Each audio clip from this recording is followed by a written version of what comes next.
আসসালামু আলাইকুম। সবাইকে স্বাগত জানাচ্ছি। আমি নাসরুল ইসলাম তন্ময়। শুরুতে বিআরবি কেবল সংবাদ শিরোনাম। বাংলাদেশের সর্বশেষ গুরুত্বপূর্ণ আপডেট সংবাদে আপনাকে স্বাগত। শুরুতেই সংবাদ শিরোনাম, পরে বিস্তারিত। শুরুতেই জানাবো, যুক্তরাষ্ট্রের স্টেট ডিপার্টমেন্টের পুরস্কার প্রত্যাখ্যান করলেন উমামা। জুলাই গণ অভ্যুত্থানে অংশগ্রহণকারী নারীদের সাহসী ভূমিকার জন্য Madeleine Albright honorary group award প্রত্যাখ্যান করেছেন বৈষম্য বিরোধী ছাত্র আন্দোলনের মুখপাত্র উমামা ফাতেমা। আজ তার নিজের ভেরিফাইড ফেসবুক আইডিতে দেয়া এক পোস্টে ফিলিস্তিনি স্বাধীনতা সংগ্রামের প্রতি সম্মান রেখেই পুরস্কার প্রত্যাখ্যান করেছেন তিনি। এরপর জানাবো, ঈদে নাশকতার গুঞ্জন থাকলেও নিরাপত্তার কোনো অভাব নেই বললেন স্বরাষ্ট্র উপদেষ্টা। আসন্ন পবিত্র ঈদ উল ফিতরকে কেন্দ্র করে সারা দেশে নাশকতার পরিকল্পনা থাকলেও নিরাপত্তার কোনো অভাব নেই বলে জানিয়েছেন স্বরাষ্ট্র উপদেষ্টা লেফটেন্যান্ট জেনারেল অবসরপ্রাপ্ত মোহাম্মদ জাহাঙ্গীর আলম চৌধুরী। রোববার 30শে মার্চ দুপুর 12টায় জাতীয় ঈদগাহ মাঠে পরিদর্শন শেষে সাংবাদিকদের এক প্রশ্নের জবাবে তিনি এসব কথা বলেন। এদিকে প্রধান উপদেষ্টা চীন সফরকে ইতিবাচক হিসেবে দেখছে বিএনপি বললেন মির্জা ফখরুল। প্রধান উপদেষ্টা প্রফেসর ড মোহাম্মদ ইউনূসের চীন সফরকে ইতিবাচক হিসেবে দেখছে বিএনপি। দলটির মহাসচিব মির্জা ফখরুল ইসলাম আলমগীর বলেছেন, বাংলাদেশের সঙ্গে চীনের সম্পর্ক উন্নয়নে এই সফর গুরুত্বপূর্ণ ভূমিকা রাখবে। রোববার 30শে মার্চ সকালে রাজধানীর গুলশানে বিএনপি চেয়ারপারসনের রাজনৈতিক কার্যালয়ে সাংবাদিকদের সঙ্গে মতবিনিময়কালে এমন মন্তব্য করেন তিনি। এবারে জানাবো, শুধু আওয়ামী লীগ নয় বরং নিষিদ্ধ ঘোষিত যে কোনো দলের অপতৎপরতা প্রতিরোধে প্রস্তুত ডিএমপি। শুধু আওয়ামী লীগ নয় বরং নিষিদ্ধ ঘোষিত যে কোনো দলের অপতৎপরতা নাশকতা প্রতিরোধের জন্য প্রস্তুত রয়েছে ডিএমপি পুলিশ। জাতীয় ঈদগাহে ঈদের জামাতকে কেন্দ্র করে নেওয়া হয়েছে 5 স্তরের নিরাপত্তা ব্যবস্থা। এদিকে চট্টগ্রামে প্রতিপক্ষের ব্রাশ ফায়ারে 2 বিএনপি কর্মীর মৃত্যু। জমি দখল করতে গিয়ে বিএনপির 2 কর্মী ব্রাশ ফায়ারে মারা গেছেন। চট্টগ্রামে এই ঘটনা ঘটে। এবং সর্বশেষ জানাবো, পাবনায় 7 বছরের শিশুকে ধর্ষণ, পুড়িয়ে দেওয়া হলো ধর্ষকের বাড়ি। পাবনা বেড়া পৌর এলাকায় শেখপাড়া মহল্লায় 7 বছরের এক শিশুকে ধর্ষণের অভিযোগ উঠেছে প্রতিবেশী গোলজার হোসেন 50 নামের এক ব্যক্তির বিরুদ্ধে। এরপর বিক্ষুব্ধ এলাকাবাসী অভিযুক্তের বাড়িঘর ভাঙচুর করে আগুন দিয়ে পুড়িয়ে দিয়েছে। প্রিয় দর্শক, এতক্ষণ শুনছিলেন সংবাদ শিরোনাম, এবারে বিস্তারিত। তবে তার আগে বন্ধুরা, অনুরোধ থাকবে সংবাদটিতে একটি লাইক দিন। এই চ্যানেল আপনি নতুন হয়ে থাকলে আমাদের সংবাদটি দেখতে দেখতে চ্যানেলটি সাবস্ক্রাইব করে রাখুন। কমেন্ট করে বন্ধুরা আপনার মূল্যবান মতামত জানিয়ে দিন আপনি বিশ্বের কোন দেশ থেকে বা বাংলাদেশের কোন স্থান থেকে আমাদের সংবাদটি দেখছেন এবং শুনছেন। এবারে বিস্তারিত। যুক্তরাষ্ট্রের স্টেট ডিপার্টমেন্টের পুরস্কার প্রত্যাখ্যান করলেন উমামা। জুলাই গণ অভ্যুত্থানে অংশগ্রহণকারী নারীদের সাহসী ভূমিকার জন্য Madeleine Albright honorary group award প্রত্যাখ্যান করেছেন বৈষম্য বিরোধী ছাত্র আন্দোলনের মুখপাত্র উমামা ফাতেমা। শনিবার 29শে মার্চ রাত 11টার দিকে এই পুরস্কারের বিষয়টি ঘোষণা করা হয়েছে যুক্তরাষ্ট্রের পক্ষ থেকে।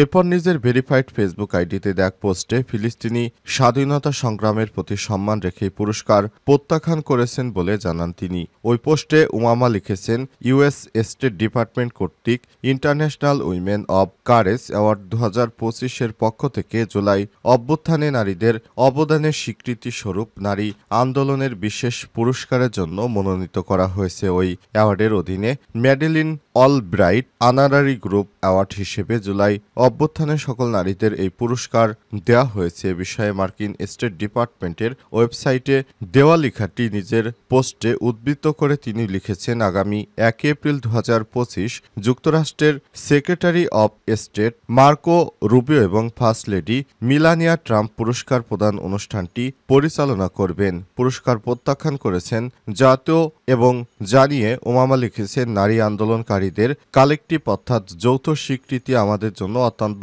সম্মানজনক। তবে 2023 সালে অক্টোবরে ফিলিস্তিনের উপর ইসরায়েলে নারকীয় হামলাকে প্রকৃত প্রত্যক্ষভাবে এন্ডোর্স করে যাওয়ার জন্য এই অ্যাওয়ার্ড ওয়ার্ডটি ব্যবহৃত হয়েছে। ফিলিস্তিনের স্বাধীনতা যুদ্ধকে অস্বীকার করে পুরস্কারটি ইসরায়েল হামলাকে যে প্রক্রিয়ায় জাস্টিফাই করেছে তা পুরস্কারের নিরপেক্ষতাকে প্রশ্নবিদ্ধ করে, যেখানে ফিলিস্তিনি জনগণ তাদের মৌলিক অধিকার, ভূমির অধিকার থেকে বঞ্চিত হয়ে আসছে। তাই ফিলিস্তিনি স্বাধীনতা সংগ্রামের প্রতি সম্মান রেখে এই পুরস্কার আমি ব্যক্তিগতভাবে প্রত্যাখ্যান করলাম।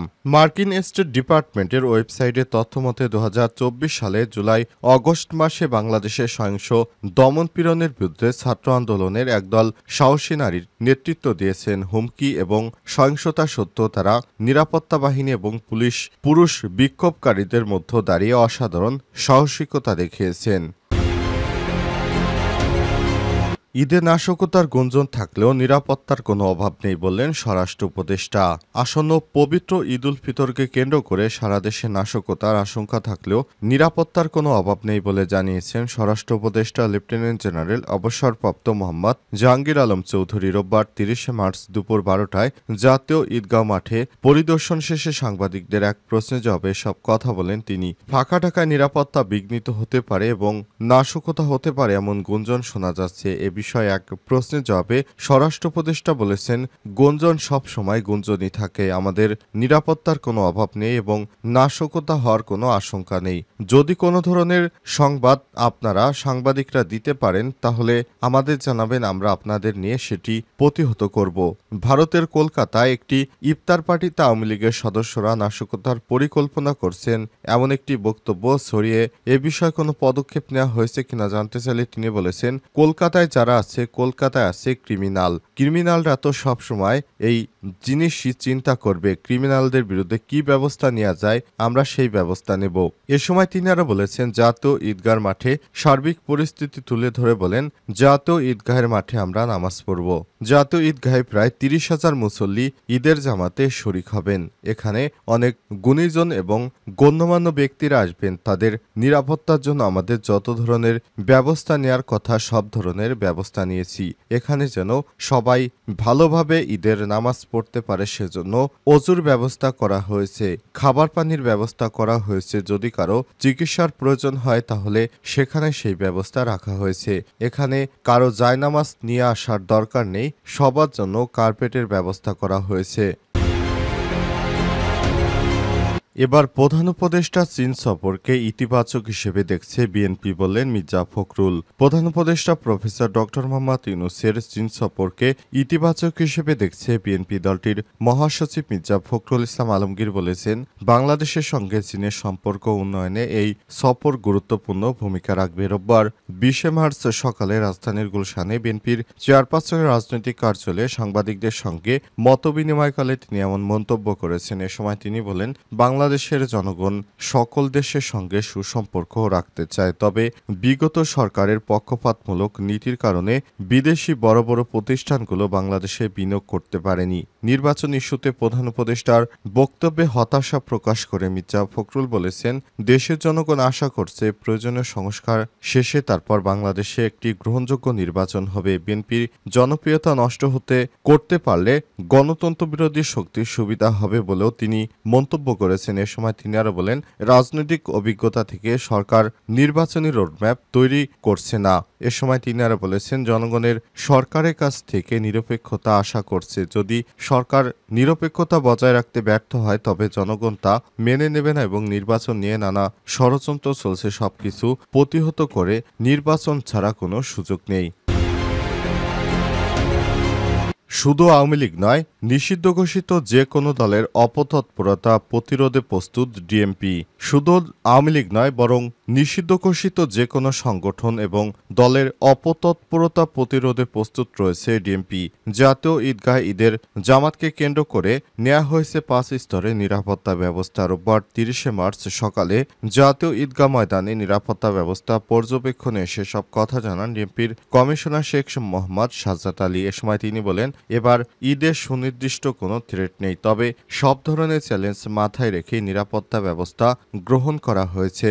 জাতীয় জাতীয় ঈদগাহ ময়দান এবং রাজধানীর ঈদ জামাতগুলোকে কেন্দ্র করে 5 স্তরের নিরাপত্তা ব্যবস্থা হাতে নেওয়া হয়েছে বলেও জানান তিনি। এবার নিরাপত্তায় 15,000 পুলিশ সদস্যের পাশাপাশি সিটিটিসি, এটিইউ, সাদা পোশাকের গোয়েন্দা পুলিশ, সেনাবাহিনীর সদস্য এবং বিভিন্ন আইন শৃঙ্খলা রক্ষাকারী বাহিনীর সদস্য মোতায়েন থাকবে। এছাড়াও শতাধিক সিসি ক্যামেরার নজরদারিও থাকবে বলেও জানান তিনি। এ সময় সেনাবাহিনীর সদস্যদের বিশেষভাবে দায়িত্ব পালন করবেন বলেও জানিয়েছেন ডিএমপির কমিশনার শেখ সাজ্জাদ আলী।